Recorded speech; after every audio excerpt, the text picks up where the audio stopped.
Good morning, good afternoon, good evening, wherever you are in the world. Thank you for joining me for this week's edition of the SMIE Consulting Midweek Roundup. It's Wednesday, May 27th, 2026, and we're coming to you live from the Expo Hall of NAFSA 2026 here in Orlando. And it is the annual live shot from the Expo Hall that we do every NAFSA, and I have to say, the crowd is smaller. It's probably 6,000 or so, maybe. So a smaller group. And we have the expo floor is notoriously absent a few major country destination pavilions that we usually see. So we're seeing a live shot here with this massive front entry, gaping hole in the Expo Hall, and I'll share that from behind here. So this massive open space in the middle that in normal years you would not see, to fill the room a little bit more. But we've certainly seen a smaller crowd. The energy's certainly down, and I think most people were expecting the DS rule, end of DS rule, to drop yesterday. Didn't. So we got the news last Friday about the adjustment of status for green card applicants having to be done outside the U.S. So it certainly is a very different feel to NAFSA than last year. Kind of the shared impending doom that we're all expecting. We certainly haven't seen it all yet. Stopping here at the BMI table, just to give you a shot of my friends and colleagues here. Was very fortunate last night to at attending their annual dinner as part of the NAFSA celebration right before their famous Brazil party. And I'll tell you a little bit more about that event a little bit later. And here next to the BMI booth is my old home with Education USA. And the REACs are in the country, are in town for this. Some of my favorite advisors from around the world are still buzzing around. Next to the Ed USA team, there is a much smaller, reduced state consortia group of 6 different consortia this year. So we've got folks from California, Delaware, Alabama, Florida, Maryland, and New York all in attendance. So good group. Department of Commerce is not here this year. They have their budgets have been slashed and aren't attending the conference. So they were usually the big organizers behind the USA a Study Destination Pavilion that they used to be a part of. And this is it's a very different feel, like I said, very subdued, sense of doom.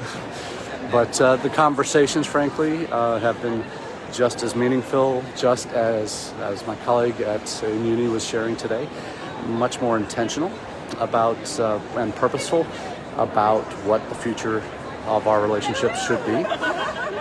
And those are the things that I think it's a lot. I mean, obviously, I've been doing these for these kind of conferences at NAFSA since 1997. I think was my first. So almost 30 years of coming to NAFSAs. But the conversations that I have now are certainly much more result-oriented. And obviously, there's the friendships that I've made over the years that I'm able to have those conversations with folks that are deeper and more meaningful, and frankly are the reasons why I keep doing what I do, and I love what I do. And what I found this year is just I'm able to have more of those kinds of conversations and do that in a very intentional way that shows really our purpose being here as the University of Akron. Our relationship with Uni has been an important part of that. We are just in a good spot, though U.S. International Ed folks are generally not as positive. But we find joy in the little things, and those relationships that we have, the kinds of opportunities we do have to forge some new ground and have the kinds of result-oriented programs and partnerships that are a benefit to us all. I'm very fortunate this year that our Chief Brand Officer, is on board today and tomorrow here at NAFSA, and she's been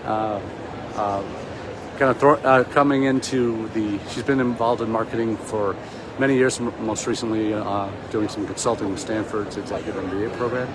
But now she is been on board for about 8 months at Akron, and first time working exclusively in a higher ed audience. So truly fortunate to have her here and for her to get a sense of what the marketing space is like for international education.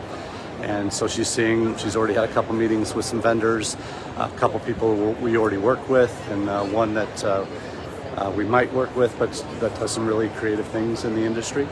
So really happy that she's been able to come today and really see what's going on. We are making our way through the Expo Hall at the NAFSA booth, where people are getting their NAFSA pins, conference pins. And there's my good friend Balaji. Balaji, we're live on Facebook during my roundup. Oh, fantastic! How are you finding things so far? I am the main marketing guy for the SMIE, so yeah, it's apropos. Yeah, NAFSA as always has been great. The mood is cautiously optimistic. You and I tend to be on the cautiously optimistic, and I think had some very good sessions that I attended. The sessions. Yeah. Got to do some of that. Yeah. All right. Very good. Good to see you, sir. See ya. So Balaji Krishnan from University of Memphis, and a good friend in the business, and going to be catching up with a few other colleagues and friends, having lunch with some partner university friends, and having some intentional meetings with our colleagues on some of our service providers. Just met with Mauricio Segura from Plati. His team have been working with us at Akron for a couple of years and really doing some creative things on even using AI as we do targeted microsites and landing pages. So we're really trying to connect all the dots together and make what we do as a university into a well-functioned, well-ordered ecosystem. And from admissions to faculty to enrollment and all the different pieces of the puzzle that make up what a university can truly be in a successful way. So we're going to make our way down to our in-uni booth, and I'll be finishing there. But wanted to share this is a conference that, if you can see by my badge, I've been famous for all the different pins. We now have 57 pins on my lanyard, our country flags on one side and Education USA pins on the other, that kind of tell the history of the organization. So very excited about the opportunities that we have here, and looking forward to many more in the weeks and months to come. So if you haven't already connected with me this week at NAFSA, please do so. Happy to share a little bit more about what's going on with the University of Akron. But I did want to end with the award that I received last night from BMI. Thank you. Got that. It's a Lifetime Achievement Award. My goodness. I mean, and somebody said I need to retire now because I've hit the peak. So very, very proud of that, and a recognition of all the great people that I've had the pleasure of meeting and connecting with over the years. So thank you all for being a part of the community with SMIE Consulting, and looking forward to connecting with you again from the home office next week. Cheers.